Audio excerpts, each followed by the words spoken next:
Hello दोस्तों, स्वागत है आप सभी का आपके अपने चैनल गुरुमंत्र इंस्टीट्यूट पर। आज से हम बीएससी फिजिक्स में यूनिट नंबर 2 स्टार्ट करने जा रहे हैं। यूनिट नंबर 1 हमारा कंप्लीट हो चुका है। आज हम आपका यूनिट नंबर 2 या यूं कहिएगा चैप्टर नंबर 2 स्टार्ट कर रहे हैं, जिसका नाम है वेक्टर कैलकुलस। ये आपका वेक्टर कैलकुलस यानी चैप्टर नंबर 2 का पहला वीडियो है। अभी तक आपने कुछ नहीं देखा है तो यहां से देखो, सब कुछ समझ में आएगा। इस इससे पहले वाले 9 वीडियो मैंने डाले हैं, वो जरूर देख लीजिएगा। यानी कि यूनिट नंबर 1 में आपका वीडियो नंबर 1 से वीडियो नंबर 9 तक है। आज का ये जो वीडियो है, ये वीडियो नंबर 10 है। 10 का मतलब समझ गए कि ये कौन सा यूनिट रहा। यूनिट नंबर 2 का पहला वीडियो रहेगा। चलिए तो स्टार्ट करते हैं, समझते हैं। आज की वीडियो का पहला जो टॉपिक है वो है सदिश फलन, यानी कि वेक्टर फंक्शन क्या है। वेक्टर फंक्शन से पहले आप देखिएगा, स्केलर क्वांटिटी आपको पता होने चाहिए। ठीक है, फिर आपको वेक्टर क्वांटिटी आपको पता होने चाहिए। ये दोनों के बारे में भरपूर जानकारी पहले वाले वीडियो में हमने दिया है, नहीं कि इससे पहले वाले चैप्टर में। आज पढ़ेंगे हम सदिश फलन क्या होता है, यानी वेक्टर फंक्शन क्या होता है। ऐसे समझिएगा, कोई भी फंक्शन इस तरीके से दे रखा है कि F T is equal to दे रखा है A T square I cap plus B T J cap. मतलब कि ये जो एफ है यानी कोई फंक्शन, ये टी के रूप में इस तरह से दे रखा है कि जैसे जैसे टी का मान हम चेंज करेंगे वैसे वैसे फंक्शन का मान चेंज हो जाए। यानी किसी भी फंक्शन में ये टी का मान चेंज करें तो ये फंक्शन भी चेंज होने लगे, तब हम इस फंक्शन को बोलेंगे ये वेक्टर फंक्शन है। ठीक है, पर कसर ये होनी चाहिए कि जो एफ है ये आपका वेक्टर रूप होना चाहिए और टी जो है ये आपका स्केलर फंक्शन होना चाहिए। तो माना माना एक स्केलर वेरिएबल, यानी कि कोई भी एक स्केलर वेरिएबल दे रखा है, यानी कि एक अदिश फंक्शन या अदिश चर, अदिश कोई फंक्शन दे रखा है वेरिएबल, एक अदिश वेरिएबल है यानी स्केलर वेरिएबल टी है।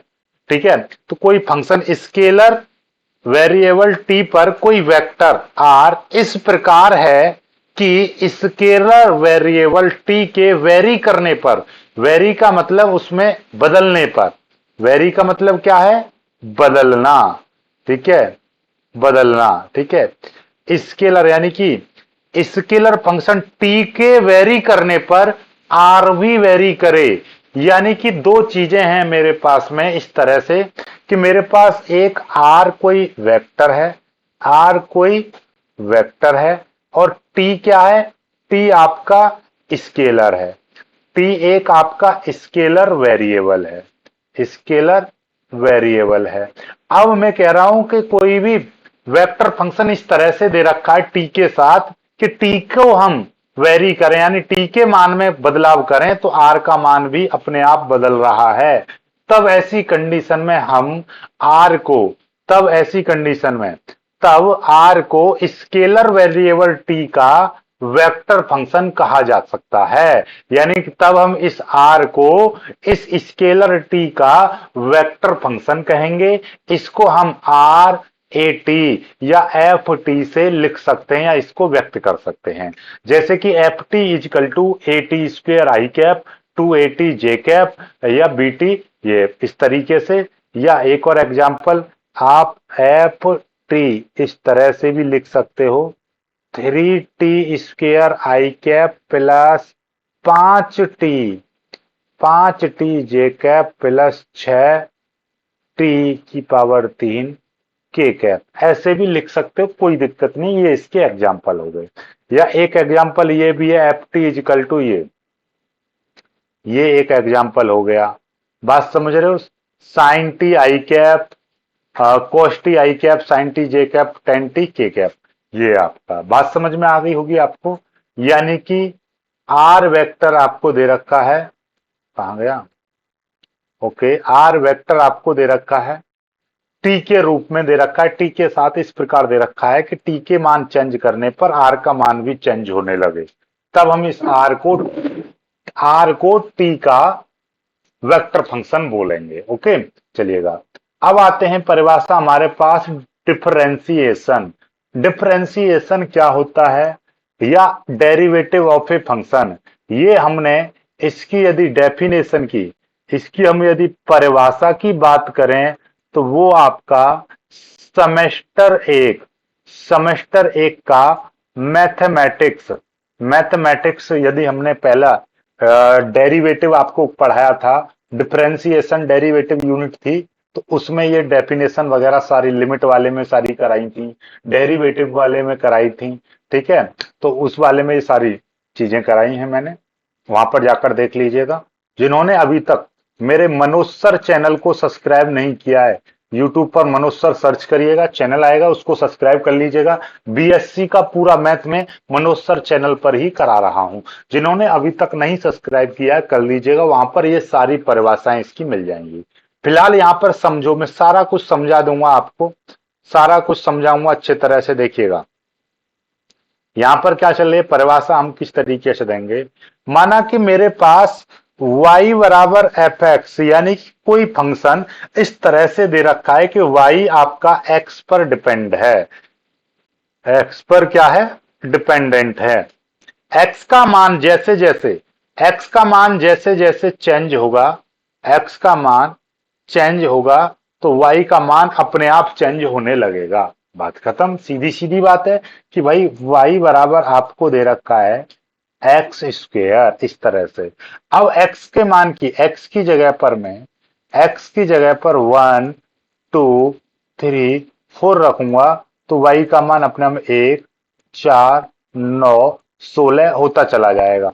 यानी कि x के मान में मैं जैसे जैसे जैसे जैसे चेंज करूंगा, y का मान अपने आप चेंज होने लगेगा। बात समझ रहे हो, ठीक है। यदि मैं मान के चल रहा हूं कि यदि x के मान में मैंने थोड़ा सा परिवर्तन कर दिया, मैंने क्या बताया था, डेल्टा का मतलब होता है सूक्ष्म, डेल्टा का मतलब क्या है, सूक्ष्म, यानी किसी चीज में सूक्ष्म अंतर करना। जैसे कि मेरे पास में ये कोई फंक्शन इस तरह से दे रखा है, सपोज दैट कि कोई फंक्शन है आपका इस तरह से दे रखा है, कैसे देखिए अभी आपको बताता हूं।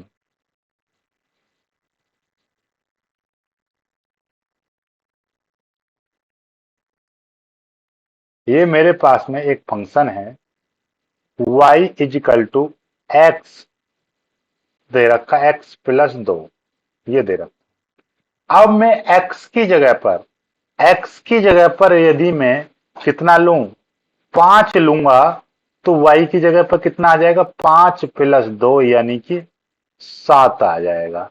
ऐसे ही यदि x की जगह पर मैं 5.02 लूं, तो यहां पर कितना हो जाएगा, y बराबर 5.02 प्लस 2, और इसको जोड़ देंगे तो कितना हो जाएगा, 7.02 हो जाएगा। हो जाएगा कि नहीं हो जाएगा। यानी कि ये देखिएगा, यदि मैं x की जगह पर 5.2 ले रहा हूं, यानी यहां पर x की जगह 5.2 रखूंगा तो y का मान 7.2 हो जाएगा।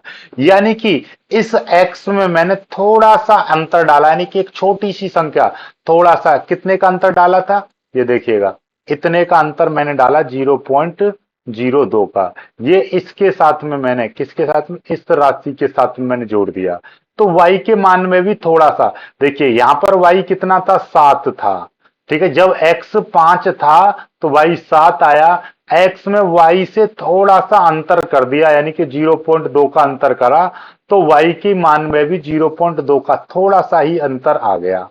थोड़ा सा अंतर आया या नहीं आया, ठीक है। तो यही अंतर आपका क्या कहलाएगा, यही अंतर आपका कहलाएगा, यहां पर देखिएगा डेल्टा वाई, ये वाई लिखिएगा, डेल्टा वाई, थोड़ा सा अंतर आ गया। तो इसका मतलब क्या है कि ये वाई प्लस डेल्टा वाई जितना आया है, ये आपका एक्स की जगह पर, एक्स की जगह पर मैंने x plus delta x, x plus delta x, यानी कि x प्लस डेल्टा एक्स, यानी 5+0.2 इतना रखा है, तब ये आया। बात समझ रहे हो। तो इसका मतलब यदि मैं y में परिवर्तन कर रहा हूं x के सापेक्ष, तो delta y dy upon D X is equal to limit x tends to 0 dy upon delta X, ये आपका, ये जो फंक्शन है ये आपका क्या कहलाएगा, डेरिवेटिव कहलाएगा, ठीक है, विद रेस्पेक्ट टू x, ठीक है। तो ये इस तरीके से कहलाता है, या हम इसको इस रूप में भी लिख दिया जाता है ये फंक्शन, ठीक है, ये फंक्शन, इसका मतलब क्या है, इसका मतलब ये है कि डेल्टा एक्स लगभग जीरो है। देखिएगा ये जो 0.2 है, 0.02 हम लेकर आए हैं, ठीक है, 0.02, या मैं क्या कह रहा हूं, 5 में 5.0002 कर रहा हूं। तो ये जो वैल्यू है लगभग कैसी है, लगभग ये जो वैल्यू है लगभग आपकी कैसी है, टेंस टू जीरो, ये लगभग जीरो के इक्वल है, मतलब जीरो माना है। तो इसका मतलब क्या है कि जब हम एक्स के मान में थोड़ा सा, मतलब थोड़ा सा लगभग जीरो के बराबर परिवर्तन करेंगे तो वो डेल्टा एक्स और डीएक्स की लिमिट के बराबर, यानी कि इनके ऊपर कोई फर्क ज्यादा नहीं पड़ने वाला है। तो ये वाली जो वैल्यू है वो कितने के बराबर होगी, उस फंक्शन में से वो वाला जो फंक्शन घटा देंगे वो डेल्टा वाई के बराबर होगा, और इसमें मैं डेल्टा एक्स का भाग कर दूंगा तो वो D Y upon D X, यही आपका डिफ्रेंसिएशन के बराबर होता है। ठीक है, यही आपका डिफ्रेंसिएशन के बराबर होता है। तो कुल मिलाकर बात यह है कि एक्स के सापेक्ष हम कितना वाई में, नींद आ रही है देखिएगा, नींद इसलिए आ रही है क्योंकि अभी देखिएगा यहाँ पर टाइम दिखाई दे रहा है आपको, 2:19 हो रहे हैं, इसलिए रात के 2:19 पर वीडियो ये बनाया जा रहा है, इसलिए नींद से आ रही है। चलिए, तो ये आपको समझ में आ गया कि यदि आपका दो फंक्शन है आपके पास में, डेल्टा वाई, अब तो देखिएगा पसीना हाथ पे आया, पानी, डेल्टा वाई है और डेल्टा एक्स है। डेल्टा एक्स में मैं छोटा सा परिवर्तन करूंगा तो डेल्टा एक्स का डेल्टा वाई में यदि मैं भाग कर दूं तो वो जो वैल्यू निकल कर आएगी वही उसके डिफरेंशिएशन के बराबर आती है। ठीक है, तो ये आपका फंक्शन, कुल मिलाकर डिफरेंशिएशन की परिभाषा आप सीख सकते हैं अपने उसमें मैथमेटिक्स की वीडियो में। अब यहां पर डिफरेंशिएशन के कुछ इंपोर्टेंट फॉर्मूले हैं, इनको सीख लो बस, कि यदि दो वेक्टर हैं उनका मैं टी के रेस्पेक्ट में डिफरेंशिएशन करूंगा तो अलग अलग हम उनका डिफरेंशिएशन कर देंगे।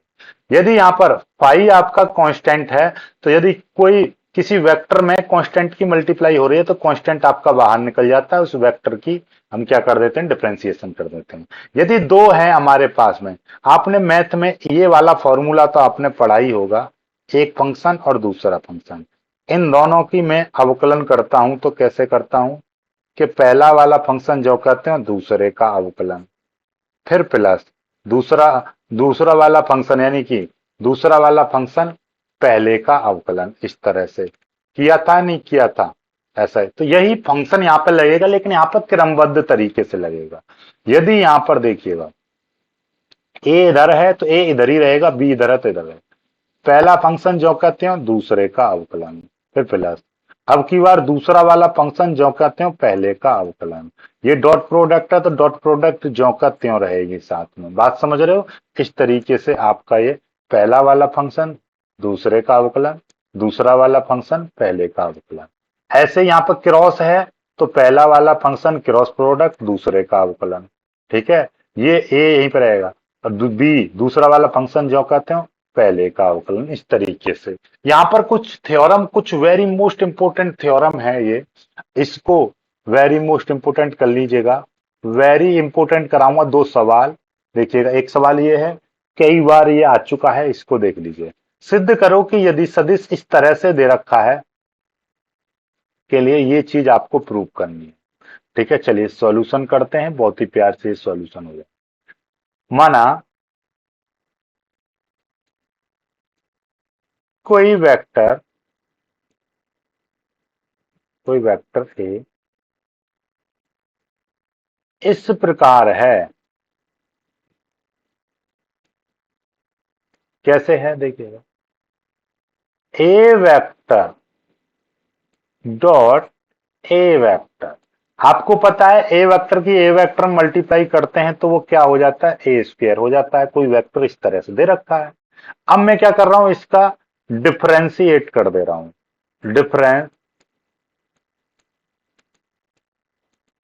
Differentiating on both sides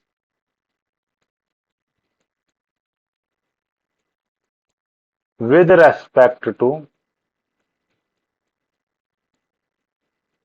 with respect to t। मैं इस टी के सापेक्ष दोनों का डिफरेंशिएशन कर दे रहा हूं, तो डी अपॉन डी टी, और ये हो जाएगा A vector dot A vector is equal to D upon D T, और ये हो जाएगा ए स्क्वेयर। ठीक है, कोई दिक्कत नहीं है। अब यहां पर मैं वही वाला फंक्शन हम यूज करेंगे, कौन सा वाला, ये देखिएगा, दो वाला डॉट प्रोडक्ट वाला। कैसे करेंगे यहाँ पे देखिएगा, यहां से कैसे होगा, ये देखिए यहाँ पर मैं इस तरीके से कर दे रहा हूँ ताकि इधर को मैं अलग कर सकूं। देखिए यहाँ से ये पहले वाला फंक्शन, यानी कि इसको पहला वाला फंक्शन और इसको मैं दूसरा फंक्शन, पहले वाला फंक्शन जो कहते हैं, देखिएगा ये पहले वाला फंक्शन जो कहते हैं डॉट दूसरे का अवकलन D A vector upon D T, फिर प्लस, अब की बार ये पहला वाला हो गया, अब की बार दूसरा वाला फंक्शन जो कहते हो रहेगा, यानी कि इधर वाला फंक्शन जो कहते हो रखेंगे, और पहले का अवकलन करेंगे यानी इस वाले का D A vector upon D T, इस तरह से बराबर, और इसका अवकलन करेंगे, देखिए ए स्क्वेयर का एक्स स्क्वेयर का अवकलन होता है तो 2x हो जाता है, तो ए स्क्वेयर का अवकलन हो जाएगा 2a, और ए का टी के सापेक्ष करेंगे दोबारा से तो D A upon D T हो जाएगा। बात समझो, जैसे यदि एक्स स्क्वेयर का एक्स के सापेक्ष करते हैं तो 2x होता है, लेकिन ये वहीं यदि y का करते हैं हम कि x के सापेक्ष तो क्या होता है 2y आता है, साथ में dy अपॉन dx आता है। यानी कि ये यदि यहां पर x का x के सापेक्ष करते हैं तो 2x केवल, क्योंकि यहां पर मैं ए स्क्वेयर का यानी a का t के सापेक्ष कर रहा हूं तो D upon D T extra में आएगा। ओके, चलिएगा। अब आपको पता है डॉट प्रोडक्ट में क्या होता है, डॉट प्रोडक्ट में a vector dot b vector होता है, तो वो b vector dot A vector के बराबर होता है। तो अकॉर्डिंग दिस आप इसको एक वेक्टर मानो, ये डॉट लग रहा है और ये बी वेक्टर है, तो ये ए वेक्टर डॉट ये आपका D A vector D T, plus इसको आगे पीछे कर सकते हैं क्योंकि ये डॉट प्रोडक्ट में है, तो A vector D A vector upon D T vector is equal to, ये कितना है 2a, और ये हो जाएगा D A upon D T इतना। ये देखिए ये भी सेम ये भी सेम, तो कितना हो जाएगा 2a vector dot D A vector upon D T is equal to 2a D A बट्टे डी टी, ये हो जाएगा। अब आपको देखिएगा, पहले तो इसको मिटा दे रहा हूं। ठीक है, ये यहां तक समझ में आ गया होगा आपको अच्छे से। ठीक, ओके। अब देखिएगा ध्यान से, हम मैं क्या करने जा रहा हूं, यहां से इस दो से ये वाला दो कट जाएगा, तो A vector dot D A vector upon D T is equal to A D A upon D T, ये आपका प्रूफ हो चुका है। प्रूफ, यही चीज तो हमको प्रूफ करानी थी, देख लीजिए ये चीज यहाँ पे आया कि नहीं आया, A vector dot D A vector, तो ये चीज इसके बराबर होती है। समझ में आई बात, नहीं आई? चलिएगा, पहला क्वेश्चन हो गया। अब एक और क्वेश्चन, बहुत ही शानदार थ्योरम, देखिएगा। यदि क्वेश्चन है, question if vector A vector T has constant magnitude, then prove that, a vector dot d a vector upon dt is equal to 0। मतलब यह है कि यदि सदिश a वेक्टर कांस्टेंट, यानी कि कांस्टेंट का मतलब क्या है, स्थिर मैग्नीट्यूड रखता है, यानी कि एक कांस्टेंट मैग्नीट्यूड रखता है, लाइक 4 5 6, यानी कोई भी एक कांस्टेंट मैग्नीट्यूड रखता है, तब आपको ये चीज प्रूव करनी है। ठीक है, कोई दिक्कत नहीं है, बहुत ही प्यार से ये सवाल सॉल्व हो जाएगा। सॉल्यूशन हम इसका करते हैं, सॉल्यूशन सॉल्यूशन के लिए हमने माना हम जानते हैं कि भैया A vector dot A vector is equal to क्या होता है, ए स्क्वायर होता है। ये सभी को पता है, ठीक है। लेकिन यहां पर क्या कहा है कि ए वेक्टर कैसा है, कांस्टेंट मैग्नीट्यूड रख रहा है। तो ए का मतलब क्या है यहाँ पर क्योंकि ए क्या है, ए है ए वेक्टर का मैग्नीट्यूड। ए को हम क्या बोलेंगे, ए वेक्टर का मैग्नीट्यूड। और प्रश्नानुसार क्या बोला है, यानी कि अकॉर्डिंग टू क्वेश्चन, यहां पे लिख दो,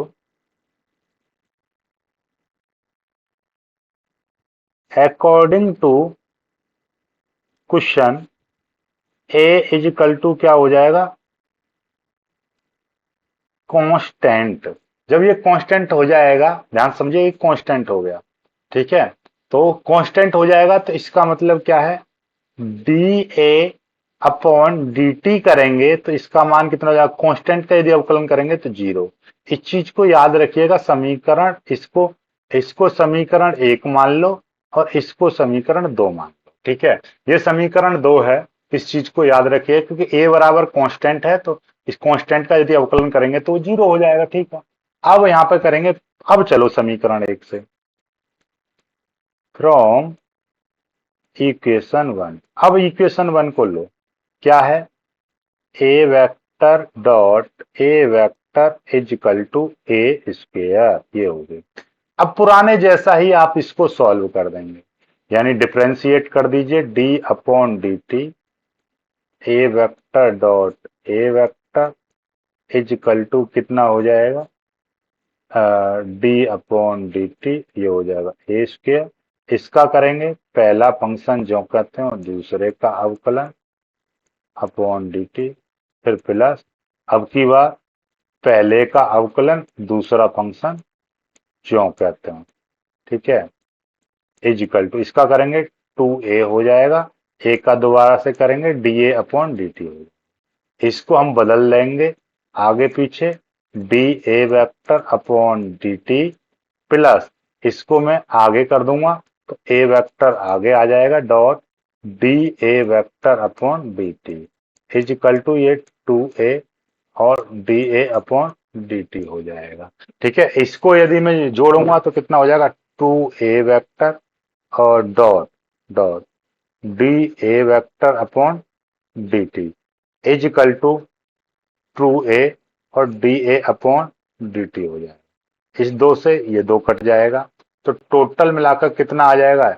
ये आ जाएगा A vector dot D A vector upon D T is equal to, ये हो जाएगा ए और D A upon D T हो जाएगा। अब आपको पता है D A upon D T from equation 2, दूसरी इक्वेशन का हम यूज करेंगे, तो dot D A vector upon D T is equal to A into ये 0, क्योंकि D A upon D T की वैल्यू 0 है तो ये भी आपस में क्या हो जाएगा, 0। A vector dot D A vector upon D T is equal to 0।